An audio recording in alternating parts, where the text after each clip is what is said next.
అందరికీ నా శుభాకాంక్షలు అభినందనలు.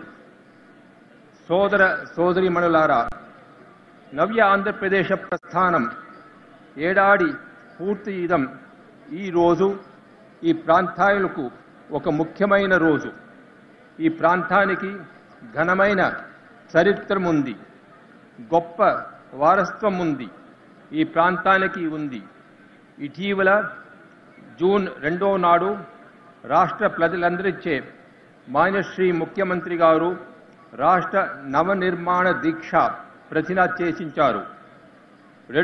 రెండు రోజుల క్రితం జనం 6 నాడు అమరావతి రాజధాని కోసం పునాది రాయి వేశారు.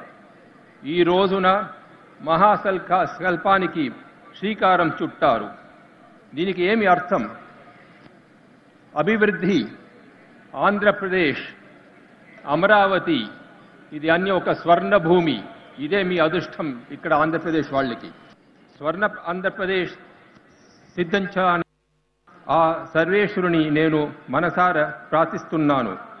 ఆర్థికంగా, సామాజికంగా, సాంస్కృతికంగా అన్ని రంగాలలో ఆంధ్రప్రదేశ్ రాష్ట్రం అగ్రభాగాన ఉండాలని ఆకాంక్షిస్తున్నాను. ఇందుకోసం 50 మంది ప్రజలు, ముఖ్యంగా యువతరం సమిష్టిగా ముందుకు రావాలి. మీరందరూ కదిలి వస్తే ఈ మహాసంకల్పం అతి త్వరలోనే సుసాధ్యమవుతుంది. నా నమ్మకం ఏంటంటే ఇక్కడ ఒక స్వర్ణ భూమి ఏర్పాటు చేస్తారు చంద్రబాబు గారు అనేది. నా కళ ఏమిటంటే ఒక 3 సంవత్సరం లోపల ఇక్కడనే వచ్చి మళ్ళీ ఈ స్వర్ణ భూమిని చూడాలని నాకు ఒక కళ. అది చంద్రబాబు గారు పూర్తి చేస్తానని నేను అనుకుంటున్నాను, కోరుకుంటున్నాను. చంద్రబాబు గారు మిమ్మల్ని నేను ఇక్కడ ఉండేప్పుడే అక్కడ వచ్చిన ఆ జన్మభూమికి ఒకసారి నేను రావాలని నా ఆకాంక్ష.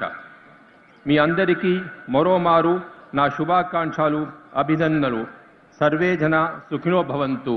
అందరూ సంతోషంగా, సమృద్ధిగా ఉండాలని నేను ఆ ఏడుకొండల వాడిని కోరుతున్నాను.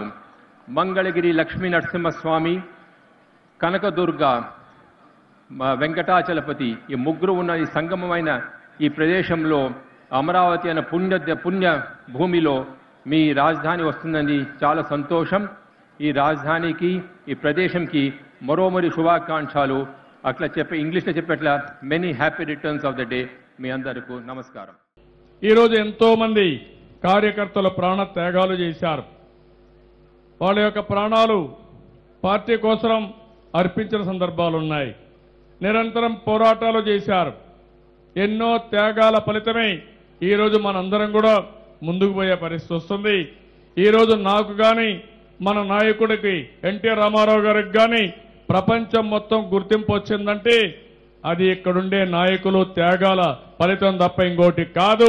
అలాంటి కార్యకర్తల్ని, నాయకుల్ని నా జీవితంలో ఎప్పుడూ మరిచిపోలేనని చెప్పి కూడా మరొక్కసారి విజ్ఞప్తి చేస్తున్నాను.